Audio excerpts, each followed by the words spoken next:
Air ইন্ডিয়ার Boeing 7878 Dreamliner লন্ডনগামী বিমানটি গুজরাটের আহমেদাবাদের বিমানবন্দর থেকে টেক অফ করবার কিছুক্ষণের মধ্যেই ভেঙে পড়ে।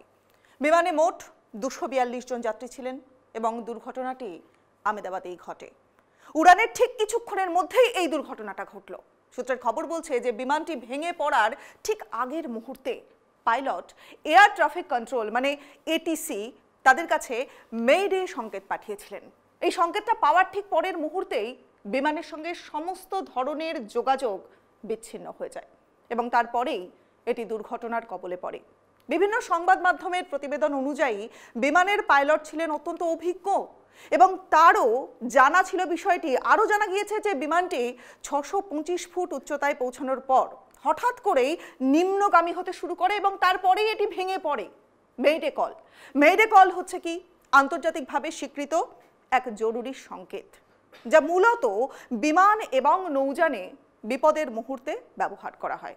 বড় কোনো বিপদে পড়লে জরুরি পরিস্থিতিতে এয়ার ট্রাফিক কন্ট্রোল মানে এটিসি বা সংশ্লিষ্ট যে কর্তৃপক্ষ রয়েছে সেই কর্তৃপক্ষকে সতর্ক করতে এই সংকেতটি পাঠানো হয়। এই শব্দবন্ধটির উৎপত্তি ফরাসি শব্দ মেইডার থেকে, যার অর্থ হচ্ছে যে আমাকে সাহায্য করো। প্রথমবার 1920 সাল, সেই 1920 সালে এই সংকেত ব্যবহার করা হয়েছিল এবং বর্তমানে এটা একটা স্ট্যান্ডার্ড প্রোটোকল হিসাবে কিন্তু স্বীকৃত।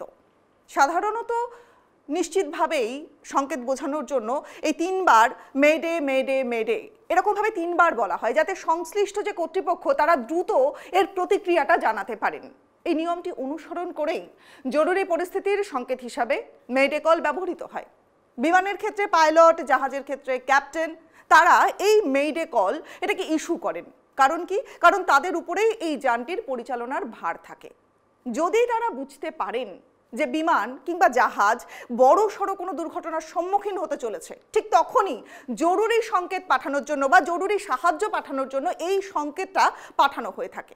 এই কল সাধারণত বিভিন্ন বিপদের পরিস্থিতিতে ব্যবহার করা হয়, যেমন ধরুন বিমানের ইঞ্জিনের ত্রুটি দেখা দিলে, কিংবা আকাশে থাকাকালীন আগুন ধরে গেলে, অথবা বিমান নিয়ন্ত্রণ হারিয়ে ফেললে। এটা মূলত সাহায্য চেয়ে এয়ার ট্রাফিক কন্ট্রোলের মানে এটিসির কাছে রেডিওর মাধ্যমে পাঠানো হয়ে থাকে।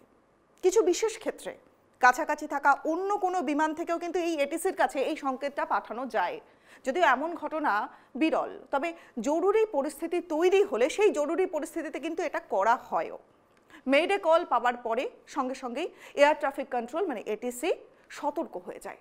বিমান তার অবস্থান জানিয়ে দেয় এবং এটিসি জরুরি প্রতিকারমূলক ব্যবস্থা গ্রহণ শুরু করে, যাতে দ্রুত সহায়তা দেওয়া সম্ভব হয়।